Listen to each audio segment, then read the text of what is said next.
हाँ जी, बहुत बहुत नमस्कार, सत श्री अकाल, सलाम और हेलो आप सभी लोगों को भाइयों।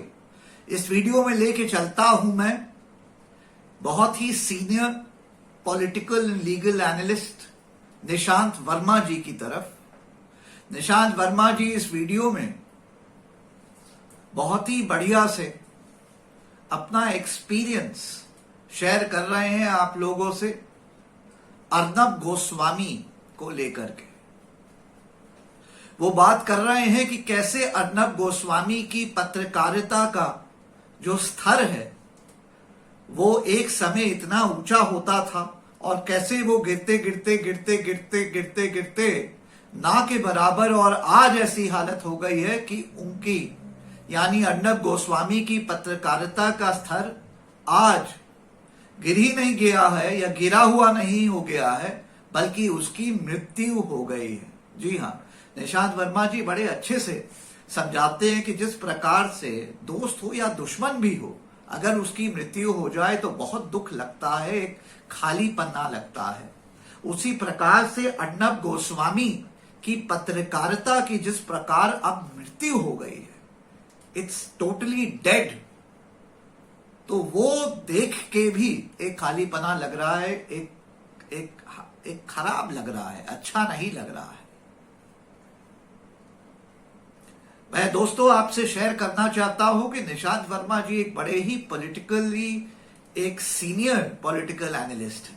He is a very senior political analyst, जिनको मतलब मैं भी देख रहा हूं 2007, 8, 10 से तो रेगुलर मेन स्ट्रीम मीडिया में डिबेट करते हुए आज हम लोग 2020 में है, लगभग 10-12 साल से लगातार मेन स्ट्रीम मीडिया में डिबेट करते हुए, और आज भी आज के दौर में भी उनको आप सभी main stream media news channels पे देखते होंगे डिबेट करते हुए लगातार। इस वीडियो में निशांत वर्मा जी ने शेयर किया है कि अर्नब के साथ ही उन्होंने 2-2.5 हजार डिबेट्स अब तक कर दी है। यू कैन जस्ट इमेजिन, 2-2.5 हजार इंटू कम से कम 1 घंटा पर डिबेट, माने 2.5 हजार घंटे। निशांत वर्मा जी को सैल्यूट है मेरा, जिन्होंने 2.5 हजार घंटे अर्नब गोस्वामी के साथ बिताए हैं और झेला है उसको। एक बात से और मैं सहमत हूं निशांत वर्मा जी से बिल्कुल, और मैंने भी पब्लिकली ये बात कही है कि एक समय होता था जब अर्नब गोस्वामी वाकई बहुत ही उम्दा, बहुत ही बढ़िया इंसान और पत्रकार दोनों होता था। और मैं याद दिलाना चाहता हूं आप लोगों को 2010 से 2014 के बीच में जब अर्नब टाइम्स नाउ में थे और जिस प्रकार से यूपीए 2 की उन्होंने स्कैम पे स्कैम उजागर किए और सरकार को कटघरे में उन्होंने डाला, एक वो नया तरीके का पत्रकारिता लाए भारत में जो बहुत ही उम्दा था और देश हित में था। और कैसे वो अर्नब गोस्वामी भाजपा की सरकार बनी, उसने भी चैनल बदला, अपना चैनल लाया, उसका चैनल पूरा फंड ही किया भाजपा ने टू बिगिन विथ। आज बेशक वो लोग बाहर निकल गए हैं और अर्नब के पास पूरे अपने चैनल का कंट्रोल है, ओनरशिप है, लेकिन सबको पता है कि रिपब्लिक टीवी हो चाहे रिपब्लिक भारत हो, ये दोनों भाजपा के ही चैनल हैं। कहने का मतलब ऑफिशियली लीगली अब भले ही ना हो, पहले तो वो भी थे, अब भले ही ना हो, फिर भी जो भाजपा की लाइन होती है, मोदी जी की लाइन होती है, वही रिपब्लिक और भारत, ये जो रिपब्लिक भारत है उसकी लाइन होती है। तो अर्नब गोस्वामी जो एक समय इंटेग्रिटी वाले पत्रकार थे और बहुत ही उम्दा पत्रकार थे, आज वो टोटली बिक चुके हैं, खत्म हो चुके हैं। रुपया नोट कमा लिया है, सुनते हैं 1300 करोड़ की वर्थ हो गई उनकी 5-6 साल में, तो नोट तो अच्छा कमा लिया, लेकिन अपनी सोल बेच दी, अपना ईमान बेच दिया। आज थू थू लोग करते हैं, कहीं सड़क पे बिना सिक्योरिटी के दिख जाए तो जूते भी पड़ेंगे उनको, गालियां पड़ेंगी, थूकेंगे लोग उन पे। तो 1300 करोड़ तो कमा लिए, लेकिन अगर सड़क का रिक्शा वाला भी थूके आप पे तो 1300 करोड़ का क्या करोगे? फूक दो, क्या करोगे उसका, क्या करोगे? ईमान बेच दिया तो क्या बचा? हाँ, शीशे के सामने खड़े होगे, ऐसे ऐसे करके शिवर करोगे, क्या बचा, क्या बचा, क्या बचा? तुम्हारे पास पैसा होगा शायद 2 पैसा हमसे ज्यादा, लेकिन तुम्हारे पास और कुछ नहीं है। कुछ नहीं है। दिमाग होता था, अब तो वो भी खर्च हो गया, तुम्हारा खत्म हो गया, कुछ नहीं। जिस आदमी ने अपना ईमान बेच दिया ना, फिर उसके पास कुछ नहीं बचता है, ना उसकी एडुकेशन बचती है, ना एक्सपीरियंस बचता है, ना दिमाग बचता है, इंटेलेक्ट, विजडम सब खत्म हो जाता है, क्योंकि ईमान बेचने के बाद कुछ बचता ही नहीं, सब कुछ घास कर चरने चले जाता है। और फिर बस आप या तो मन की बात सुनाओगे, या मन की बात सुनोगे, या भारत बोलता है बोलोगे। निशांत वर्मा जी की तरफ लेके चलता हूँ। बड़ा अच्छा उन्होंने अर्नब को एक बंदर से भी कंपेयर किया है, फिर ये भी कहा है कि मैं बंदर की बेइज्जती नहीं करना चाहता, जिसमें मैं सहमत हूँ उनसे। बंदर एक देखिए, एक तो हनुमान जी हैं, जय हनुमान, और दूसरा बंदर तो एक अच्छा भला बेचारा जानवर होता है, और अर्नब का उससे कंपैरिजन सही नहीं है, क्योंकि इससे जो वानर होता है, बंदर होता है, उसकी बहुत बेइज्जती है, बहुत इंसल्ट है, तो ऐसा नहीं करना चाहिए। लेकिन आई थिंक निशांत वर्मा जी बड़े एक्सपीरियंस्ड है और इस बात को समझते हैं, इसीलिए उन्होंने इस पे भी क्लैरिफिकेशन दी है कि मैं बंदर की इंसल्ट नहीं करना चाहता। तो चलिए बिना समय नष्ट किए निशांत वर्मा जी की तरफ लेके चलता हूँ। पूछो। गुड इवनिंग एवरीवन, क्या हाल चाल, how are you all. Welcome welcome welcome. Late night 11:30 बजे आप लोगों को जगा के रखा है।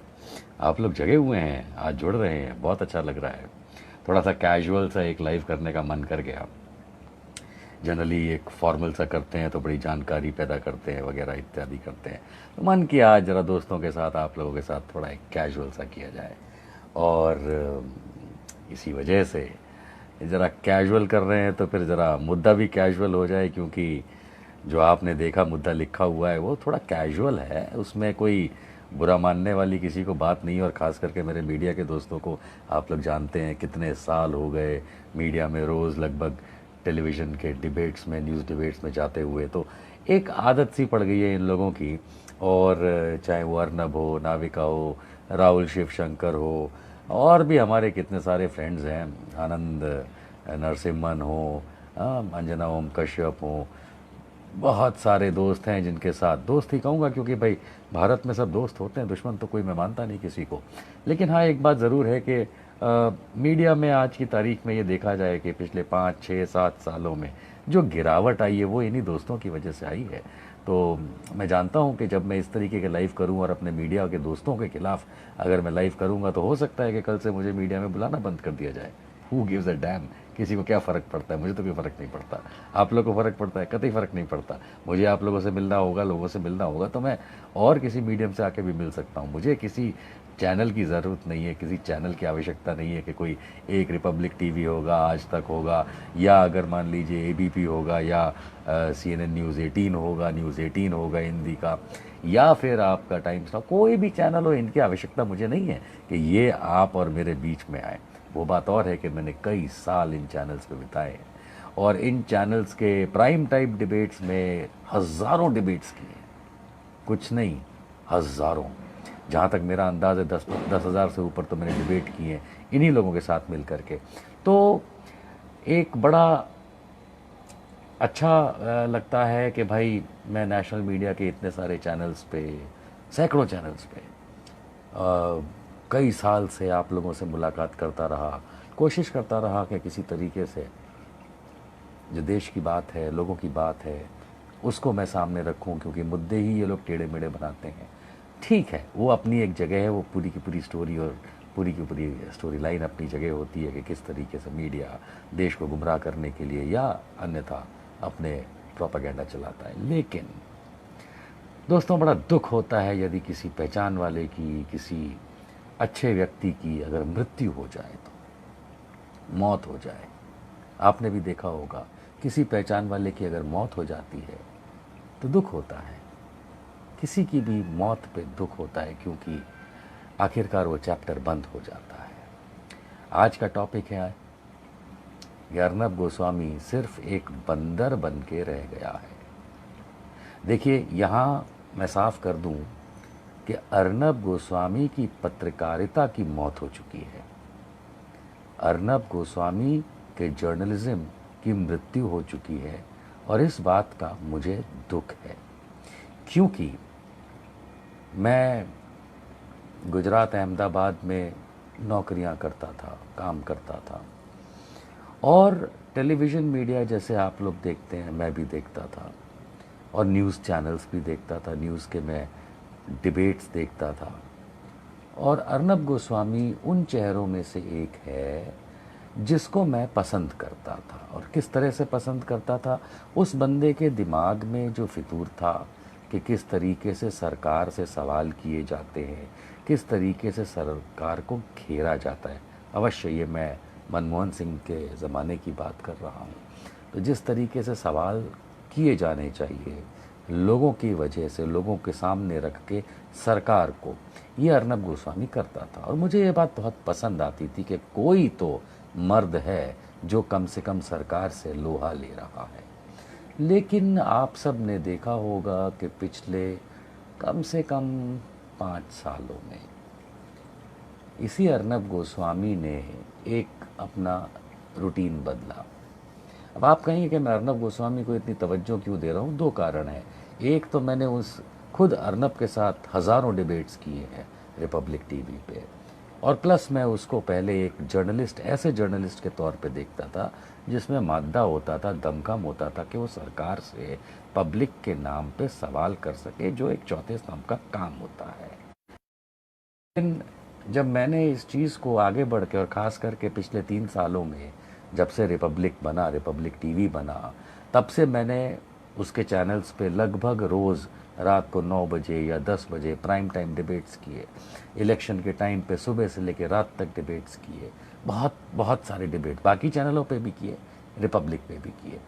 तो जिस तरीके की राजनीति इस देश के अंदर चल रही है उसमें पत्रकारिता को और सुदृढ़ होना चाहिए था।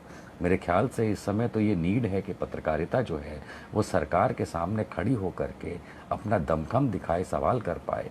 उस पोजीशन पे आने के बजाय जब अर्नब गोस्वामी जैसे लोगों ने, और ख़ास करके अर्नब गोस्वामी ने, जब मोदी जी के पिछवाड़े जो पूंछ है उसको पकड़ के झूलने का मन बना लिया, तो बड़ा दुख हुआ।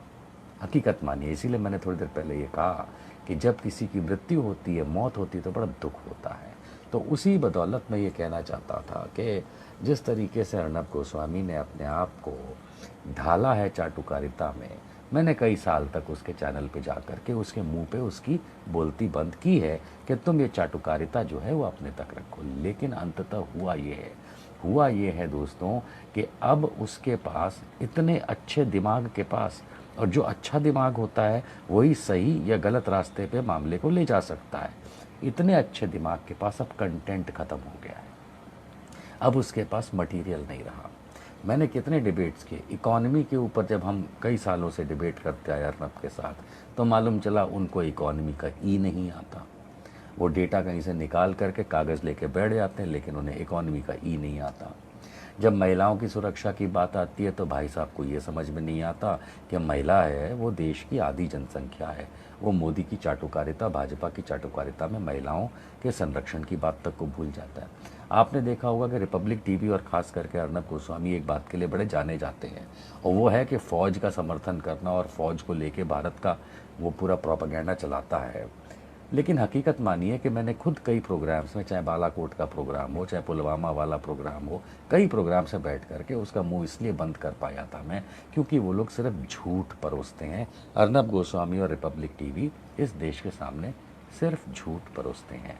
तो मुझे बड़ा अच्छा लगता था कि तुम्हारा झूठ मैं काट पाता था।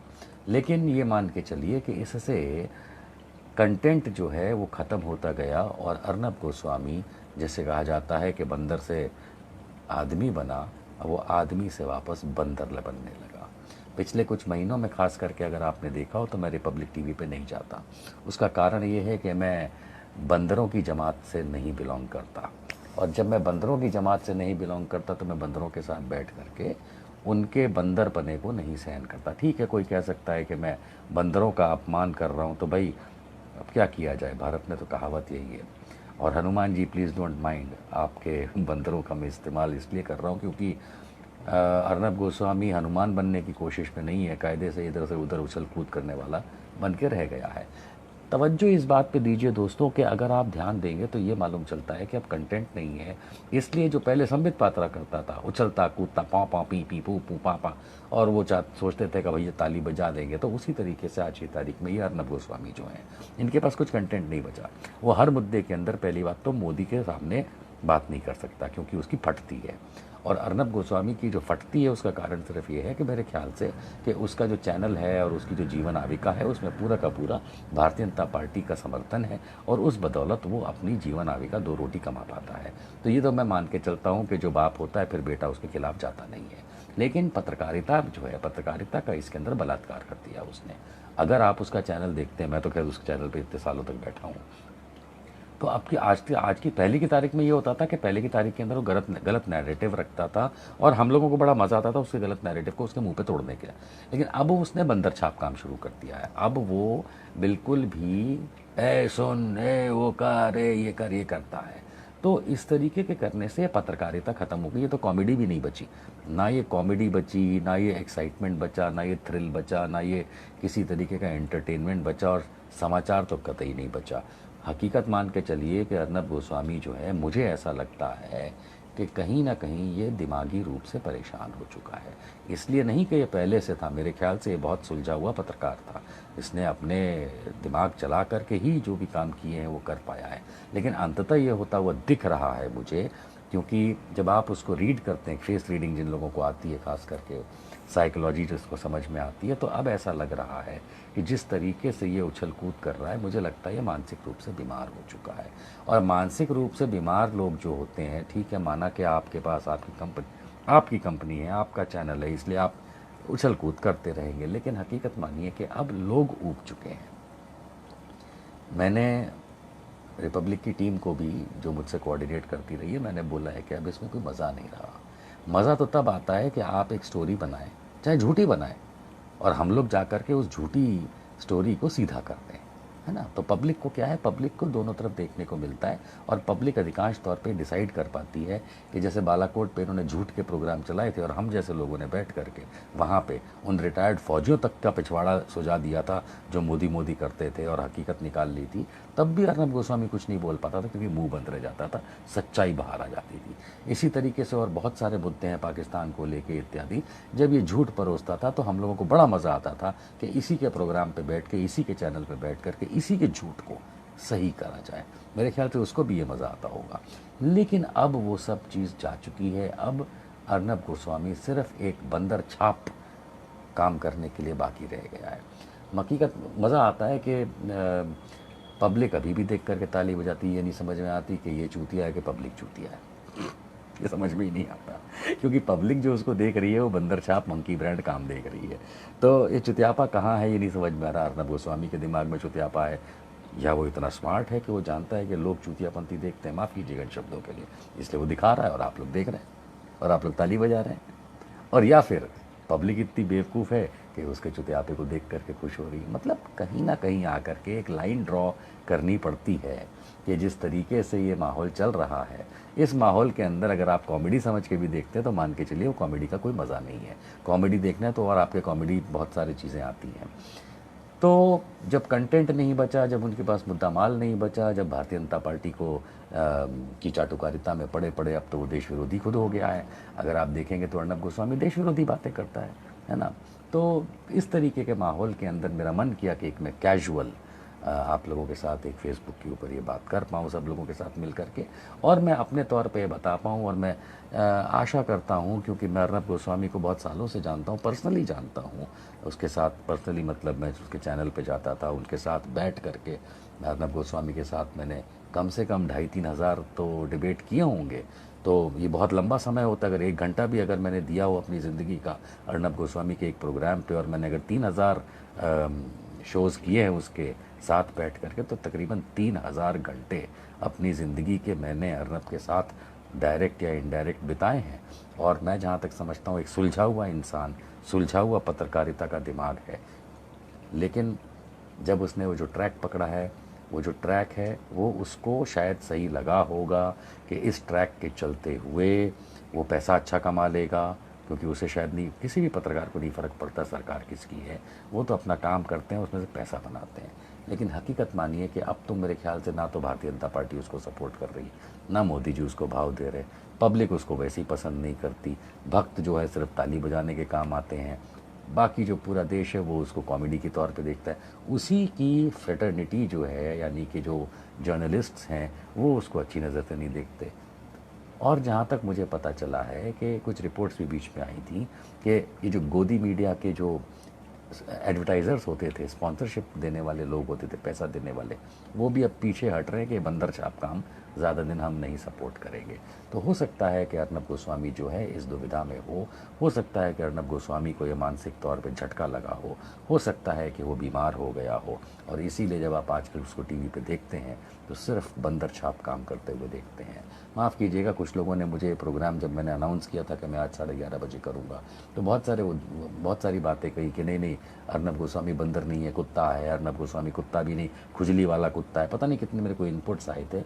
लेकिन जब मैं बंदर का एग्जाम्पल देता हूँ वो इसलिए क्योंकि उसके जो वक्तव्य हैं उस वक्तव्य के अंदर बंदर छाप दिखता है, बाकी कुत्ता बिल्ली खुजली कुत्ता है ऐसा मैं किसी को नहीं कहना चाहता। उसके लिए मेरे पास अमित शाह है जिसको मैं कह सकता हूँ खुजली वाला कुत्ता है, वहाँ तक ठीक है अमित शाह के लिए। लेकिन अर्नब गोस्वामी जो है, मेरे ख्याल से अभी भी समय है माय डियर फ्रेंड।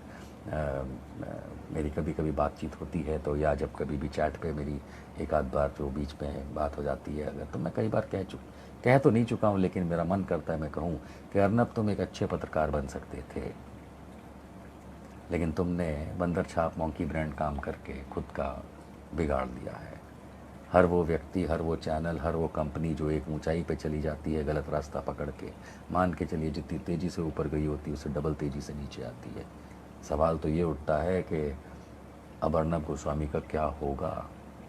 और मुझे चिंता होती है इस बात से, क्योंकि हम लोग इस भारतवर्ष के अंदर एक चीज़ जानते हैं, किसी की मृत्यु हो जाए, किसी की मौत हो जाए पहचान वाले की, तो बड़ा दुख होता है। मेरे पहचान के अच्छे जानकार, सुलझे हुए पत्रकार, जिसके पास बहुत तेज़ दिमाग है पत्रकारिता का, उस पत्रकारिता करने वाले पत्रकार अर्नब अब नहीं रहे। अब वो ड्रामेबाज बंदर छाप मंकी ब्रांड, उछल कूद करने वाले नालायक अर्नब गोस्वामी, जो अब मोदी चाटुकारिता में भी कहीं नहीं बचा, सिर्फ वो बचा है। दुख होता है। आप लोगों के साथ मन किया कि दुख की घड़ी बिताऊं कि श्री अर्नब गोस्वामी पत्रकार नहीं रहे। हाँ जी, तो देखा आपने, तो निशांत वर्मा जी अपने टिपिकल स्टाइल में बड़े अच्छे से उन्होंने आज ये पूरा अपना डिस्कशन, अपना एक्सपीरियंस शेयर किया। मैं तो फिर बस यही रिपीट करूंगा कि 2500 घंटे अर्नब गोस्वामी के साथ, हैट्स ऑफ, सैल्यूट है निशांत वर्मा जी आपको। मैं तो इस आदमी को 25 घंटे छोड़िए 2.5 घंटे नहीं झेल सकता। 2500 घंटे आपने इसको झेला है। आई मीन क्या कहना, आपको तो नेशनल अवार्ड, दो नेशनल अवार्ड मिलने चाहिए इसके लिए, अपनी पेशेंस के लिए। और फिर भी आप सेन हैं, आपकी सैनिटी इंटैक्ट है इस आदमी के साथ इतना समय बिताने के बाद भी। काबिल तारीफ, क्या बात है, वाह, खूब, क्या बात है, क्या बात है। चलिए भाइयों, आशा करता हूं आपको ये वीडियो पसंद आया होगा तो इसको लाइक और शेयर करना ना भूलिएगा। आपके कोई सवाल हो नीचे कमेंट्स में जरूर पूछिएगा। आज भी अगर चैनल पे नए हैं तो इसको सब्सक्राइब करना, नीचे देखिए लाल बटन कहीं होगा, दबा दीजिए उसको, और उसके बगल में एक बेल आइकन होगी, घंटी होगी, उसमें 3 ऑप्शन होगी, उसमें ऑल वाला ऑप्शन दबा दीजिएगा, ये कर दीजिए। और इसके अलावा भाइयों, अगर आप आज भी भारत आर्मी, हमारा संगठन जो कि एक बेहतर भारत के लिए काम कर रहा है, एक बेहतर भारत के लिए आवाज उठा रहा है, और ये भारत विरोधी मोदी सरकार के खिलाफ काम कर रहा है, और 2024 तक अपने को इतना मजबूत और बड़ा बनाने की कोशिश कर रहा है कि 2024 में हम भारत आर्मी के माध्यम से ये भारतीय जनता पार्टी देश विरोधी ईस्ट इंडिया कंपनी 2 सरकार को हम लोग गिरा सकें और एक बेहतर सरकार बना सकें। तो ऐसे में भारत आर्मी से जुड़ने के लिए हमारा व्हाट्सएप नंबर है 9899874982। जी हाँ, नंबर आ भी रहा होगा, या नीचे आ रहा होगा, या यहाँ आ रहा होगा, या यहाँ आ रहा होगा। इस नंबर पे व्हाट्सएप करें अपना शुभ नाम, शहर का नाम और राज्य का नाम, और ये भी बताएं कि भारत आर्मी से क्यों जुड़ना चाहते हैं। ऐसा क्या हो गया 7 साल में जो इतने भले हमारे आदरणीय मोदी जी, जो सच के सिवा कुछ नहीं बोलते हैं, सिर्फ सच बोलते हैं, सिर्फ सच बोलते हैं। ऐसा क्या हो गया कि उनके सच में आपका जो सच था वो स्वाहा हो गया? हाँ, तो बताएंगे जरूर। और भारत आर्मी से जुड़िए, संगठन हमारा बढ़ रहा है, डेली बड़ा हो रहा है। 391 व्हाट्सएप ग्रुप्स भारत आर्मी के संगठन के बन चुके हैं। हजारों लाखों लोग हमसे जुड़ चुके हैं और आशा करते हैं कि एक दिन, आज तो 2020 में है, 2024 तक भारत आर्मी का ये संगठन इतना बड़ा हो जाएगा कि ये अंधभक्तों का 11 करोड़ की आर्मी भी इस संगठन के सामने कम पड़ेगी। जिस दिन वो आ गया उस दिन भारत में बदलाव जरूर आएगा, प्रोग्रेस जरूर आएगा, एक नए भारत का नवनिर्माण जरूर होगा। जुड़िए भारत आर्मी से। इसके अलावा हमेशा की तरह भाइयों, आपको राइट यहां या यहां आपको आ रहा होगा मेरी संस्था FFAR इंडिया का पेटीएम नंबर, बैंक डिटेल्स। इसके अलावा नीचे डिस्क्रिप्शन में अगर आप जाएंगे तो पेपाल लिंक और बैंकिंग डिटेल्स वगैरह सब आ जाएंगी। अगर मेरी संस्था को आप कोई डोनेशन देना चाहते हैं, अपना योगदान देना चाहते हैं, दान राशि देना चाहते हैं, जिससे मेरी संस्था जैसे बराबर काम कर रही है वैसे करते रहे और अच्छा करते रहे, अनेक मुहिमों जिसमें मेरी संस्था आज अपना योगदान देती है, काम करती है, उसको और शक्ति मिले, तो ऐसे में आप हमारे पेटीएम नंबर या हमारे बैंकिंग अकाउंट में या पेपाल के माध्यम से, अगर आप बाहर हैं इंडिया के, तो आप डोनेट कर सकते हैं। बताना चाहता हूं FFAR इंडिया मेरी संस्था 2015 3 दिसंबर की स्थापित है। मेरी संस्था 12AA रजिस्टर्ड है इनकम टैक्स में, और मेरी संस्था को 80G इनकम टैक्स एक्ट की एग्जेम्पशन है। मीनिंग मेरी संस्था को भारत सरकार ने और इनकम टैक्स डिपार्टमेंट ने एक 100% चैरिटी की तरह रिकॉग्नाइज किया है। मेरी संस्था में दिए गए डोनेशंस 100% टैक्स एग्जेम्प्ट है मेरी संस्था के लिए। उसके अलावा क्योंकि हमारे पास 80G का सर्टिफिकेट और एग्जेम्पशन है, जो भी डोनेशन आप मेरी संस्था को FFAR इंडिया को देते हैं, वो सभी डोनेशन में आपको 50% तक का, जी हाँ 50% तक का टैक्स बेनिफिट मिलता है। जी, मेरी संस्था CSR यानी कॉर्पोरेट सोशल रिस्पॉन्सिबिलिटी के लिए भी क्वालिफाई करती है। तो अगर आप कॉर्पोरेट हैं और आपको अपना जो मैंडेटरी आपका जो 2% जो आपको देना होता है कॉर्पोरेट रिस्पॉन्सिबिलिटी के तौर पे, वो आपको किसी संस्था को दान करना है, तो आप मेरी संस्था को दान कर सकते हैं। हम बदले में जो रिसीट और सर्टिफिकेट आपको देंगे उसमें आपको अपना CSR की आपकी ड्यूटी भी फुलफिल होगी, एंड ऑफ कोर्स आपको 50% तक टैक्स एग्जेम्पशन भी मिलेगा। इसके अलावा अगर आप इंडिविजुअल भी हैं तो जो भी दान राशि आप मेरी संस्था को देते हैं उसमें 50% आपको टैक्स बेनिफिट मिलेगा। तो समय नष्ट ना करें, दिल खोलिए और दान राशि अच्छे से दें। इस देश में देखिए परेशानी ये है कि बिना नाम लिए कुछ बड़ी संस्थाएं हैं जो काम कम करते हैं, लेकिन मोदी जी की तरह मार्केटिंग दिन भर करते रहते हैं। वो सारा दान राशि का पैसा ले जाते हैं क्योंकि उनका नाम है। और जो लोग काम करते हैं मोदी जी की तरह मार्केटिंग नहीं करते लेकिन असली काम करते हैं, उनको थोड़ी सी दान राशि कम आती है। मेरी संस्थाओं में से हमें बहुत दान नहीं आता है, बहुत कम दान राशि आती है हमें, और जब मैं मांगता हूं तो थोड़ा आ जाता है, नहीं तो नहीं आता है हमें। तो हम आप ही के भरोसे हैं, तो मदद करिए तो अच्छा रहेगा। नहीं भी करेंगे तो ये बता दूं, काम हम अपना करते रहेंगे, हमारा काम नहीं रुकेगा। देश के लिए काम करते रहेंगे, बराबर मुहिमें हमारी चलती रहेंगी, और देश के अन्य जानवर हो, चाहे वन हो, फॉरेस्ट हो, चाहे एनवायरनमेंट हो, रिवर्स हो हमारे, और चाहे हमारे लोग हों, हमारी सड़कें हो, हमारे CCTV लगवाना हो, CA के खिलाफ हो। हाँ, ये PSU में अब काम हमारा चालू हो गया, PSU बिकने नहीं देंगे से लेकर, चाहे संजीव भट्ट कैंपेन हो, चाहे डॉक्टर कफील खान हो, जो हो जहां हो, चाहे ओखला की झुग्गी वाले हो, जहां भी हमारी जरूरत पड़ेगी और हम मदद कर सकते हैं, हम सक्षम हैं, वहां हम जाएंगे, मदद करेंगे। आप लोग अगर दान राशि और डोनेशन देते हैं तो उससे ऑफ कोर्स हमारी मदद और हमारी स्ट्रेंथ में चार चांद लग जाते हैं, फेदर्स लग जाते हैं हमारी कैप में और इम्पैक्ट करने के। तो be generous and open your hearts and donate today, donate now. Thank you so much and God bless you. जय हिंद, जय भारत।